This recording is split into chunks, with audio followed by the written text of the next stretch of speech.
What is going on, Youth United? If you guys don't know me, my name is Seth Monteith. I am the YU LDP, and I am extremely excited to be in front of you guys today. It's been quite a while since I've actually gotten up here, been able to speak. I know it's not in person, but I'm super happy, even though it's through a screen, just to be in front of you today. And I'm gonna start out being really honest. I've been cold, all day. I have no idea why, but I've been in a blanket almost all day, so if my teeth start chattering, that's exactly why. But let's get started. So last week, we had Coleman start out our series, and he went over how to pay attention to how you affect your family. This week in our series, What to Do When You Don't Know What to Do, we're talking about the topic, when there's nothing you can do, God is with you. So I thought I'd start out with a story about how I actually came to be in ministry. So my junior year, I decided that ministry is what I wanted to pursue. And to do that, I kind of always had this feeling that whatever college I chose, I would know only by going to that college. And I really only had two picks, and that was Kentucky Christian University in Kentucky or Nebraska Christian College. Now, Nebraska Christian College was always my second choice because, I don't know, I didn't know a whole lot about it, but I knew some friends who worked there, so I was like, maybe I'll check it out. But Kentucky is somewhere I really wanted to be. So I got on a plane, and I went with a friend who's from that university, and I went and visited, and I stayed for 6 whole days. And when I first arrived, I met the guy who was hosting me. His name was Logan. He was super cool. He was older than me from about, probably 4 years. And I just loved hanging out with him. He's like, hey, you actually came at a perfect time. We have a basketball game going, so we're going to go see the basketball game. I was like, sweet, I love basketball. So I sat there, watched the basketball game, and it was awesome. Afterwards, he took me to the gift shop, showed me all that stuff, and I was pretty impressed. I was like, wow, you guys have pretty nice facilities, and your gym's pretty sweet. So this is looking pretty good. And then he's like, all right, we're going to go ahead to the boys' dorm. It's nighttime, so we typically chill and hang out there. And I got there, and then I was way less than impressed. The dorms were old, built in the 70s, haven't been updated old. And you were so close to one each other that you and your roommate, if you stood up on your bed or sat down on your bed, you would touch knees. There was no room whatsoever. The bathrooms had mold in them on the shower curtains. It was gross. But I was like, you know what? Even with this, I can get past this. I really like the people, and I've had a good time. And then I got out of the dorms one night, and I see a guy run past me in tube socks, a cowboy hat, and a ping pong paddle, and that's all he had on. And my mouth just kind of dropped. I was like, and I'm not kidding. That's all he had on. And he just ran past me and just started playing ping pong, and nothing but tube socks, a cowboy hat, and a ping pong paddle. It's a lot what I picture Matt Anderson was like in college. And trust me, that image has never left my head, okay?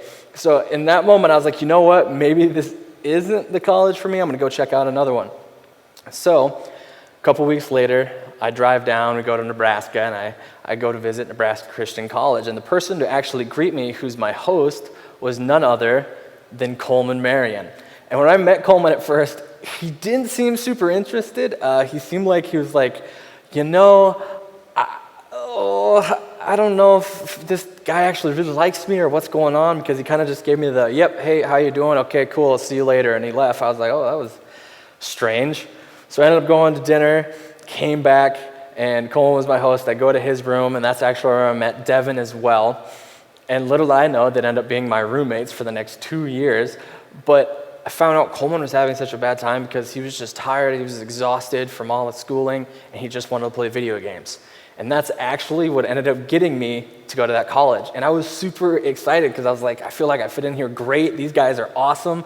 I go home and I'm like, Mom, Dad, I found the place. This is it. I was excited. And then 2 weeks down the road, my parents sit me down. And when your parents sit you down and they're both leaned in really close, and they're like, we have some news. I was like, oh, crud, what did I do? They're like, well, we got a call from Nebraska Christian College. We know that you committed there. But they actually offered us a job, and we took it as the dorm parents, and we're moving in with you to college.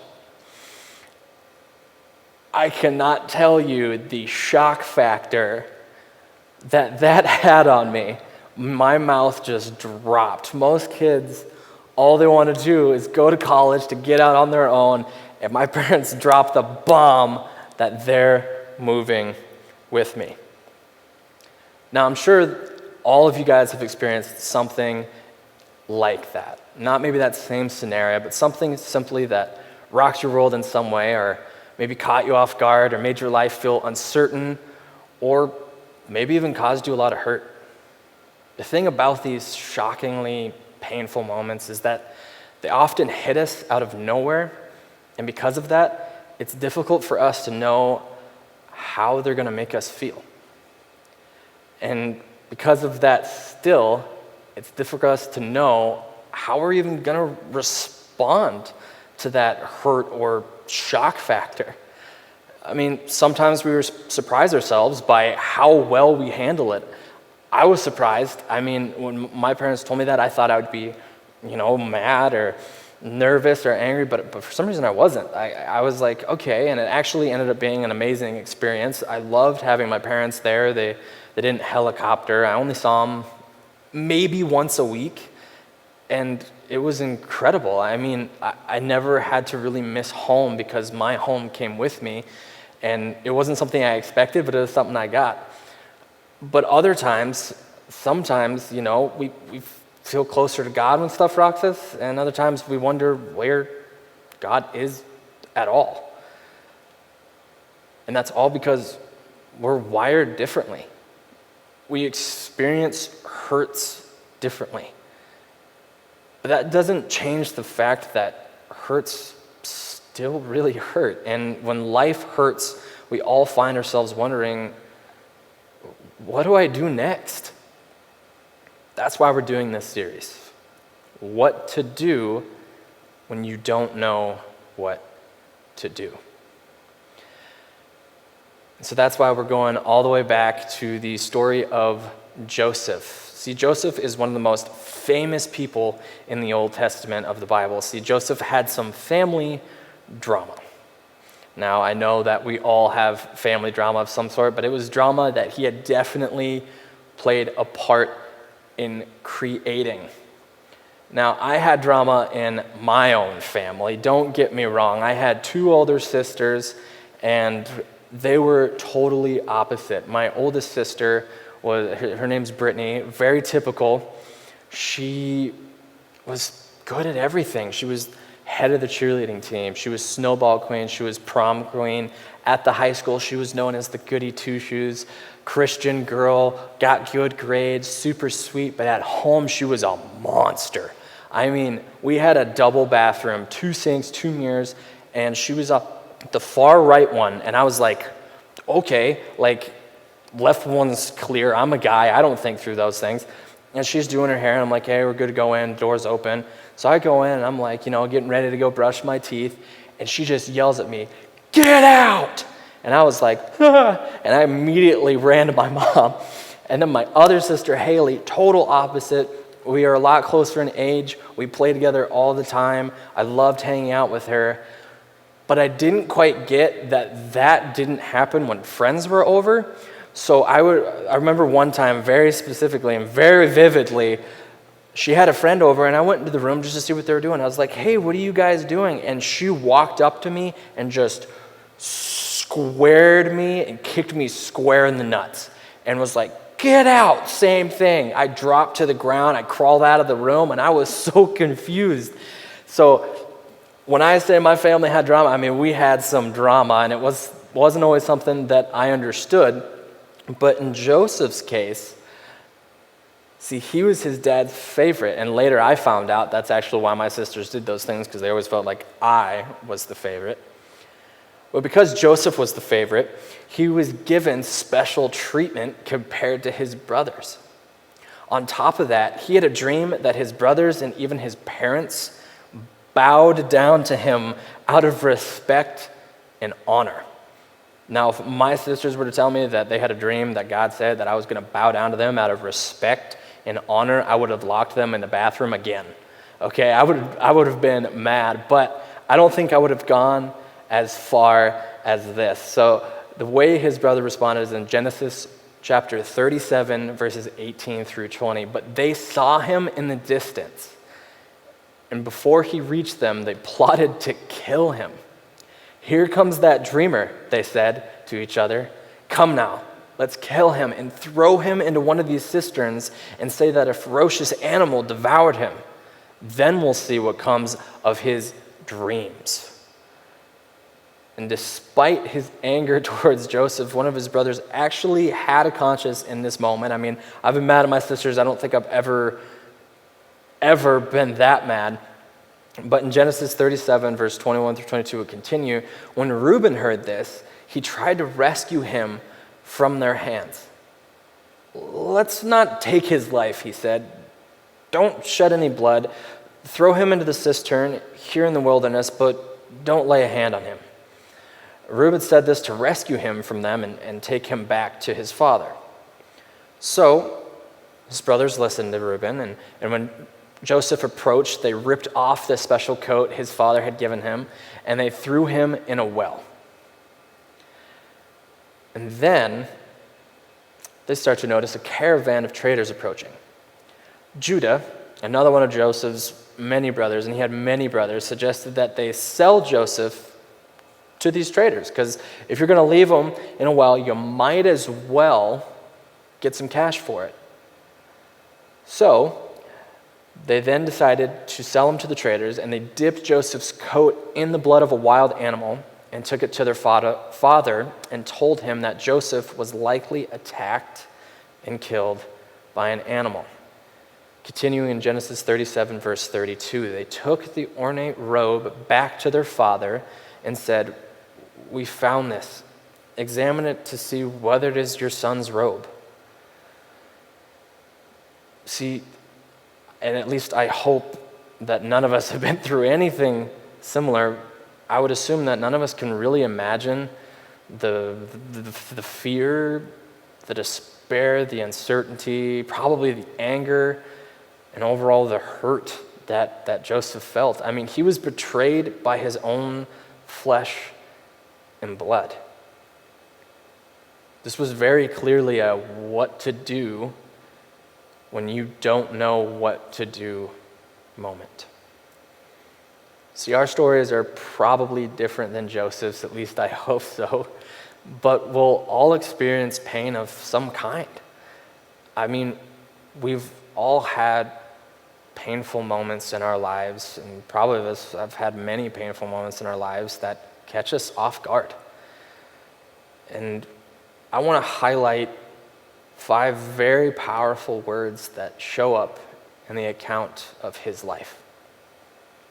In Genesis chapter 39, starting of verse 2, it says, "The Lord was with Joseph."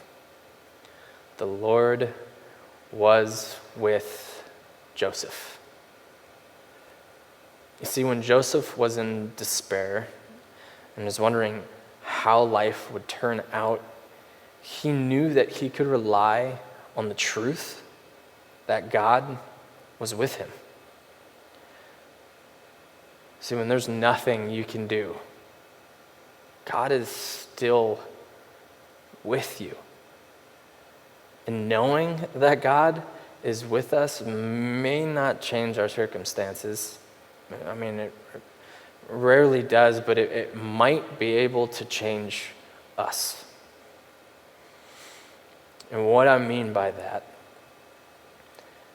is by the applications that you can put because of this, by knowing that he is with us all the time. And is firstly, be honest and real with yourself. If you have those moments of pain, of that immense shock factor,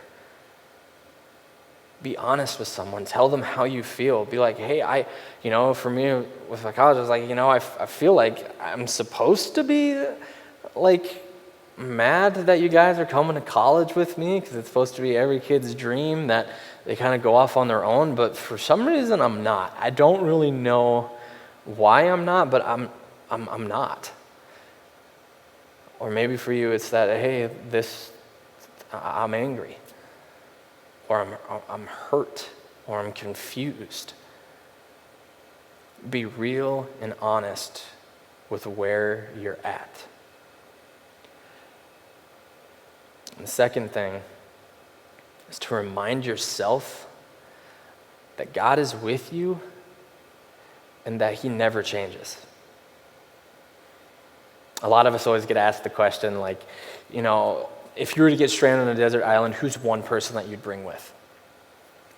And you always try to think of someone that you'd be able to survive with, of course, or who'd you get along with the best, who has a similar mindset than you, someone you'd still have fun with even though you were deserted and stranded on an island. And a lot of times when you get in those terrible situations, we kind of do the same thing where we're like, well, I really wish I had this person here, this person here. But then those people get there, and then all you can think about is like, well, how are they feeling? What's their reaction going to be to this? Do they feel the same way I feel? And that's why there's a lot of comfort in the fact that God is with us always, because us as humans, we change all the time. We react to things differently all the time, but God never changes. He is the same in the past, he's the same in the present, and he's the same in the future. And he will always react in the same way, and that's with love. That's what's so amazing about having God with you.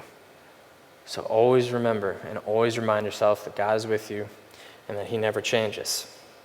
Because our life is going to be full of moments when we don't know what to do about our pain. And I mean full of moments. I don't know if you guys had a chance to see our last series, but in week 2, Coleman had me come up here and he had me share a story about my friend Brandon. But if you weren't here, I'll say it quickly. Brandon was a mutual friend a friend of a friend in my youth group. When our mutual friend left, I lost contact with him, and he ended up leaving the youth group because he didn't feel like he had any friends there, and his girlfriend broke up with him, and he felt like he didn't have any friends anymore, and that shock factor of where he didn't know what to do or where to go, and Brandon ended up taking his own life.